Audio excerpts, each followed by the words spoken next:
দর্শক বন্ধুরা, আজকের রেসিপি হচ্ছে চিকেনের রেসিপি, ধনিয়া চিকেন। চিকেন পরিষ্কার করে ধুয়ে জল ঝরিয়ে নিয়েছি। এইবার উপকরণগুলো সাথে নিয়ে নিয়েছি। আপনারা দেখছেন রয়েছে পেঁয়াজ, আদা, রসুন। সমস্ত মশলাগুলোকে আস্তে আস্তে গুছিয়ে নিচ্ছি, ছাড়িয়ে নিয়ে টুকরো টুকরো করে একটু কুচি কুচি করে কেটে তৈরি করে নিচ্ছি। এইবার মশলাটাকে এক জায়গায় নিয়েছি। মশলাটাকে আমি পিষে নিলাম বেশ ভালো করে, খুব গুঁড়ো করলাম না, তাহলেও ভালো করে মশলাটাকে নিয়ে এইবার চিকেনটাতে মাখিয়ে নিচ্ছি। আবার একটু বাটিটা ছোটো হয়ে গেছে, দুটো বাটিতে আমি আবার আলাদা আলাদা করে নিয়ে মশলা মাখিয়ে নিচ্ছি। তার সাথে নুন, হলুদ আর তেল, এটা দিয়ে মশলাটাকে ভালো করে মাখালাম। খানিকক্ষণ স্ট্যান্ডিং টাইম দিয়ে রেখেছি।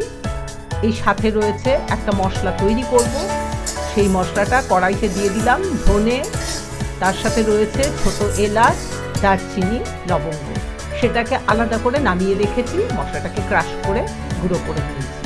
এবার দিয়ে দিলাম কড়াইতে তেল, লঙ্কা, কাঁচা লঙ্কা দিলাম। আমরা শুকনো লঙ্কা খাই না বলে আপনারা ইচ্ছে হলে শুকনো লঙ্কা দেবেন, লঙ্কা আর তেজপাতা।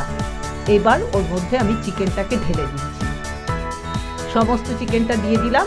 এবার আস্তে আস্তে চিকেনটাকে আমি রান্না করব। দেখুন চিকেন জল ছাড়তে শুরু করেছে।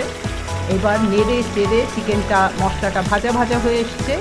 দিয়ে দিলাম তার সাথে টক দই দিয়ে আবার চিকেনটাকে ভালো করে নাড়াচাড়া করে ধীরে ধীরে রান্না করছি। ধনিয়া চিকেন হবে, তার জন্য পাশে বসিয়ে দিয়েছি ছোটো বাটিতে গরম জল। আর আমার সেই স্পেশাল মশলা, যেটা ধনে, এলাচ, দারচিনি, লবঙ্গ দিয়ে তৈরি হয়েছিল, সেই মশলাটাকে ঢেলে দিলাম চিকেনের মধ্যে। এটাকে দিয়েও নাড়াচাড়া করব। মশলাটা কষাতে হবে। কষা হয়ে গেছে, এক পিস তুলে রেখেছি কিন্তু। তার সাথে এবার দিয়ে দিলাম চিকেনে গরম জল, আরেকটু সেদ্ধ। এবার ঢাকা দিয়ে দিলাম। ঢাকা দেওয়ার পরে খানিকক্ষণ পরে ঢাকা খুললাম। একটু গুঁড়ো গরম মশলা মিশিয়ে দিলাম। গরম মশলা তো আগেও দিয়েছিলাম, এবার একটু গুঁড়ো গরম মশলা দিলাম। গরম মশলা দিয়ে এবার হয়ে গেছে চিকেনটা, তেল ছেড়ে দিয়েছে। এই যে আমি চিকেনটাকে কড়াই থেকে নামিয়ে নিয়েছি। পরিবেশন হয়ে গেল। বলতে ভুলে গেছিলাম, ধনেপাতা দিয়েছি কিন্তু।